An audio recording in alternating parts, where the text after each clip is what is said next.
लगभग 15 साल पहले एक वाक्य लिखा करता था, एक सेंटेंस लिखा करता था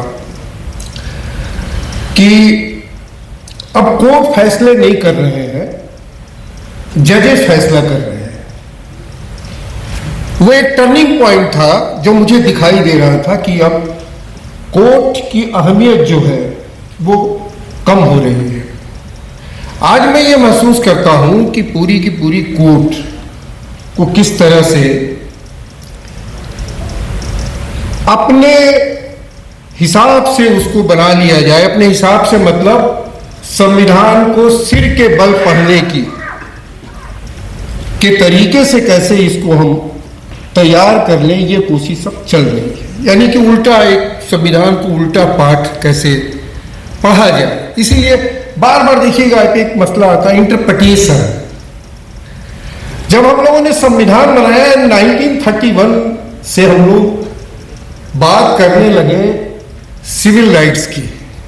जब कांग्रेस के अधिवेशन में पहली बार, जिसमें सरदार पटेल की सदारत में वो प्रोग्राम हुआ और मेरे ख्याल से वो लाहौर में, और लाहौर के कॉन्फ्रेंस में ये पूरा का पूरा प्रस्ताव आया ये सिविल राइट्स का। और इस सिविल राइट्स के प्रस्ताव आने के बाद हमारी जो लड़ाई थी पूरे मुल्क की आज़ादी की लड़ाई, मुक्ति की लड़ाई, वो परवान चढ़ी। और वो परवान चढ़ते चढ़ते 1947 आया। फिर मेरे सामने एक सवाल आता है कि हम लोगों ने इन तमाम बातों के बावजूद कि सिविल राइट्स को डिफेंड करने के लिए कानून होंगे, लेकिन उसके बावजूद कानून से ऊपर हमने इस आइन को बनाने की जरूरत क्यों महसूस की, संविधान को बनाने की क्यों जरूरत महसूस की। एक्ट जो कानून जिसको हम लोग कहते हैं, एक्ट जो है वो तो एक्ट पहले भी थे, लेकिन हम संविधान बनाने की जरूरत महसूस कर रहे हैं। क्यों महसूस कर रहे थे? क्यों? इसलिए महसूस कर रहे थे कि ये कसौटी होगी हमारी, इसी पर हमको कसना है। जितने भी कानून बनेंगे, कानून के बनाने में बहुत तरह के दबाव हो सकते हैं, बहुत तरह की आपकी लिमिटेशंस हो सकते हैं। आप लिमिटेशन से कानून बनाएं, आप दबाव में कानून बनाना हो बनाएं, आप मेजॉरिटी हासिल करके कोई कानून पलटना चाहते हो पलटे, लेकिन उसकी कसौटी जो होगी वो हमारी संविधान होगी। और हम उसी के आधार पर ये सारी बातें आज चैलेंज करते हैं। अब इसी संविधान को आप कह रहे हैं कि नहीं, अब उल्टी तरीके से पढ़ो। उसके सारे इंटरप्रिटेशन, जितने भी फैसले आ रहे हैं इस समय, वो सारे के सारे फैसलों में इंटरप्रिटेशन। जैसे बाबरी मस्जिद का पूरा मसला आया, बाबरी मस्जिद के बाद का जो फैसला आया, उसके बाद क्या हमने देखा, इंटरप्रिटेशन को सिर के बल खड़ा किया। जो कृष्णैयर के समय में जो इंटरप्रिटेशन होते थे, वो सारे के सारे इंटरप्रिटेशन उलट दिए गए। तो मैं समझता हूं कि ये एक बड़ा चैलेंज है हमारे सामने आज। और देखिए, ये एक समय है, लेकिन मैं बड़ा इस बात में यकीन करता हूं कि इस देश में रिश्तों की जो गहराई है ना, वो हजारों साल की गहराई है।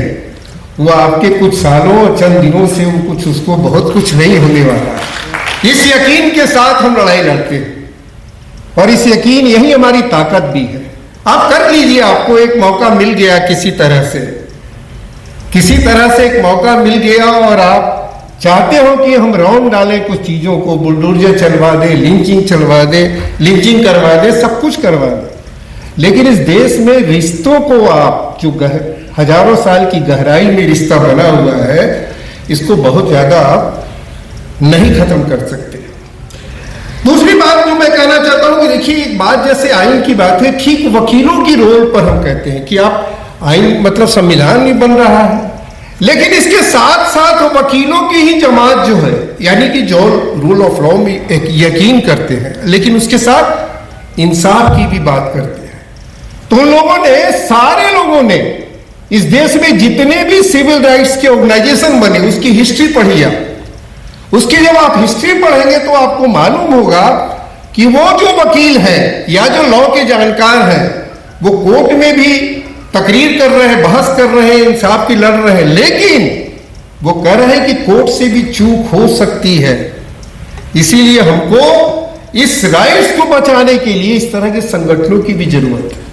बीएम तारकुंडे का जैसे मैं नाम लेता हूं, बीएम तारकुंडे तो जस्टिस थे साहब, बड़ा नाम था उनका, लेकिन वो पीयूसीएल जैसे संगठन को भी चला रहे थे। मेरा बहुत आदर है उनके प्रति, हम लोग कई बार हम मिले, उनसे बातचीत करते थे, हम पीयूसीएल से भी जुड़े रहे।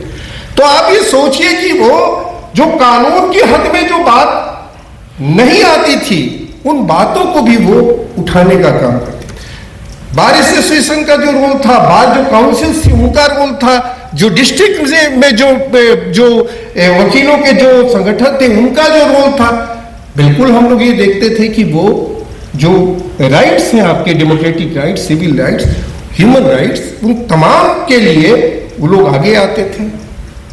अब लेकिन उसकी उल्टी स्थिति, अब एक स्थिति हम देखने को मिल रही है कि अब बहुत जगह ऐसे हैं जो वकील जो है सारे लड़ाई लड़ रहे हैं। जैसे मैं कहता हूं जसवंत सिंह कालरा का नाम, पूरे जितने भी लोगों को पंजाब में मार के दफना दिया गया, उनको जला दिया गया, वो 25,000 के लोगों की लड़ाई अकेले उस वकील ने ही लड़ी।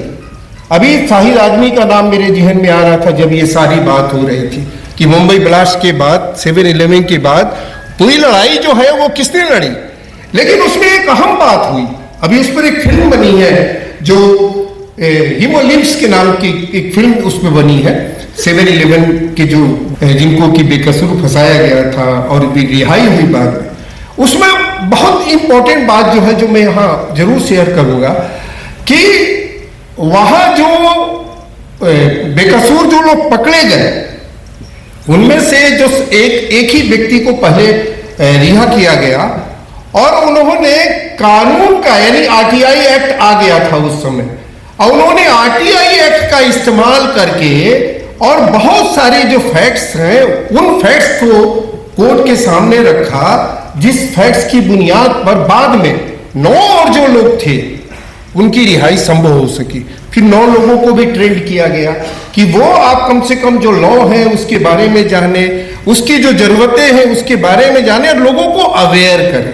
तो उसका एक नतीजा निकल के आया कि सारे के सारे लोग 7/11 में वो रिहा किए गए, जिसके बारे में तो मैं ये समझता हूं कि अब जैसे मैं उत्तर प्रदेश में मुझे याद आ रहा है कि रिहाई मंच का एक बना वहां, और वहां पर सुहेब साहब जो है वो अकेले एक तरह से, पहले उस समय रेयर घटनाएं होती थी कि वकील जो बेल के लिए जा रहे हैं उन पर हमले हो रहे हैं कि आप जो है इस जो एक्यूज है, जो एक्यूज है उनके बेल के लिए आप कैसे को अप्लाई कर सकते हैं और उनके एडवोकेट आप हो सकते हैं। आपने देखा होगा कि एकदम ही उस पर कई जगह पर फिर वो हमले होने लगे। तो मैं ये कह रहा हूं कि देखिए होता क्या है कि जैसे ही एक घटना होती है हम अपनी जगह छोड़ देते हैं। ये चिंता की जो बात मेरे लिए है, क्या अपनी जगह छोड़ देते हैं कि ये यकीन कि नहीं ये घटना है और इसका हमको मुकाबला करना है, और ये मुकाबला जैसे ही आप करने को तैयार होते हैं, मेरा आज भी मानना है कि जैसे ही आप इसको तैयार होते हैं आप कि नहीं ये जो घटना है इसकी मुखालफत जितनी ज्यादा हो सकती हो और ऑर्गेनाइज तरीके से हो सकती हो वो हमें करनी होगी और करना चाहिए। अगर आप इससे अलग होते हैं तो क्या होता है कि देखिए लड़ाई रुकती नहीं है, लड़ाई रुकेगी नहीं, लेकिन इंडिविजुअल्स पर उसका बोझ ज्यादा पड़ता है।